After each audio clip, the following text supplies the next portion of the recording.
Hello, welcome to Tank's Vlog. Today's date is June 27, 2017. This is the wrap-up for the day in sports. College World Series, all over. And for the first time, the Florida Gators are champions. Yes, that's right. The Gators chomped down on the Louisiana State Tigers and claimed their first championship. The Gators have been a solid program for years in the College World Series, but they've just fallen short. They lost the finals in 2005, 2011, and finally they reached out and they chomped down on the championship in Omaha and claimed their first title. It wasn't one of the best Gator teams, but it was just one of the grittiest teams. And they had a good game today. They broke the game open in the 8th inning, scoring 4 runs. And what this does is puts the University of Florida in a unique company. You got the 3 possibly biggest sports in college athletics. The biggest team sports, that is, would be football, basketball, and baseball, even though the baseball coverage, and you didn't see me cover it much at all, this is the first time I'm actually bringing it up, are probably the 3 most popular sports in college athletics. And that's nothing. I wish there was better coverage that I could have leached onto, and perhaps I should have done a better job covering the College World Series, but it doesn't seem to get enough action, and I wish they used wooden bats too. But by the Gators winning the College World Series, they're just a 6th program to have won a national championship in football, basketball, and baseball. The other ones are Cal Berkeley, Stanford, UCLA, Michigan State, and The Ohio State University. So, congratulations to the Gators. And I know a certain Mets minor leaguer is celebrating tonight and chomping down on some fine cuisine and a victory celebration down in Port St. Lucie. Speaking of the Mets, we might be needing that minor leaguer pretty soon because every day another guy goes down. Now it's Robert Gazelman. Now, Gazelman hasn't been good, but he hurts his hamstring trying to beat out a single. You know, this has got to stop. Ron Darling nailed it today.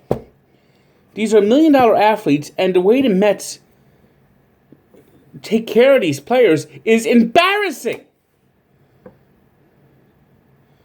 I don't know if you want to blame Ray Ramirez, the strength and conditioning coach, the doctors. Someone has to be held accountable. This can't continue. This cannot continue. And they need to make the changes now. Start looking at what to do now for 2018, so this doesn't happen again next year. This season has been a total disaster. Total disaster. And the only way you could fix this is to make sure it doesn't happen again. And what you have to do is you have to just sweep them all out.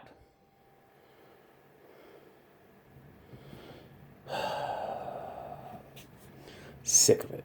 Just sick of it. As for New York's other team, the Yankees, but chances are that I blow the baseball game.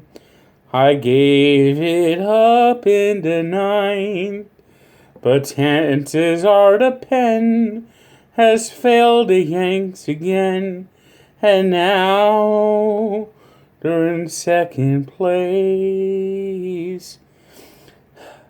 I mean, the 8th inning, Tyler Clippard played Harry Houdini, loaded the bases, and got out of it by only allowing 1 run. But the Yankees were not able to escape the 9th inning. No Aroldis Chapman today, so Dylan Betances was forced to close, and he was wild. He walked 2 batters, hit a third, and then Jose Abreu with 2 outs drove home the tying and winning runs. It really does look like the Yankees have crashed back to earth. They're 3-10 in their last 13 games, so Now it's going to be interesting to see if they could bounce back, or is this going to be a long summer slide of non-contending baseball in New York? Only the Yankees can answer that at this point. 3 stars today. It's Alex Cobb of the Rays, who had a no-hitter going into the 7th inning. Pitched a 2-hitter in 8 innings, and leading the Rays to a win over the Pirates. The Rays are now in this race. They're just a few games behind the Yankees, so Yankees need to start looking up behind them. Kente Mayada had a good game as the Dodgers bounced back to beat the Angels today. And Jose Quintana, who got the start for the White Sox and didn't allow an earned run before leaving in the 7th inning, was strong for the White Sox today, gets 3rd star. Today's birthday shutout is to John Elway, as number 7 turns 57. And today, on this date, we look back at the most bizarre moment in the history of boxing, a sport that is feasted on the bizarre. And speaking of feasting, that's exactly what happened. Mike Tyson feasted on Evander Holyfield's ear. It's amazing. That seemed like it just happened yesterday. But 20 years ago was Mike Tyson chomping down like the Gators chomped on the College World Series on Evander Holyfield's ear. So check out Barstool Sports for an extensive look back, and the Sports Encyclopedia. And before we go, we want to send our condolences to the family of Anthony Young. Anthony Young was a pitcher on the Mets. Might have been the most star-crossed pitcher in the history of baseball. This is the guy who lost 27 straight games between 1992 and 1993. And these were some awful Met teams. Awful Met teams. They had that stupid underscore that they brought out for a couple of years. Remember that ugly uniform? And what I always remember is how many of those losses were not his fault. Whether it be an error or lack of hitting. He was a reliever. He was a starter. He closed for a little while, and he was not too bad as a closer when John Franco got hurt at the end of the 92 season. But it was just every time something went wrong. And what I always remember is, while he was going 0-27, losing 27 straight decisions. I mean, he won his first two games in 1992, then lost like 14 straight at the end of the 92 season and the first 13 of the 93 season.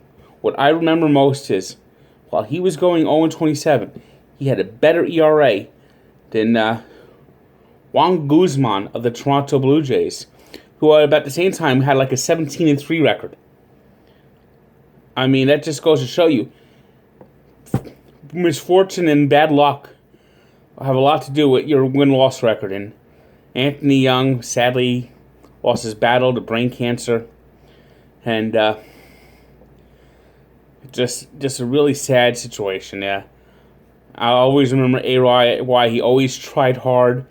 And when he finally got that win, you could tell that the entire Mets team was happy for him, just to get that burden off of him.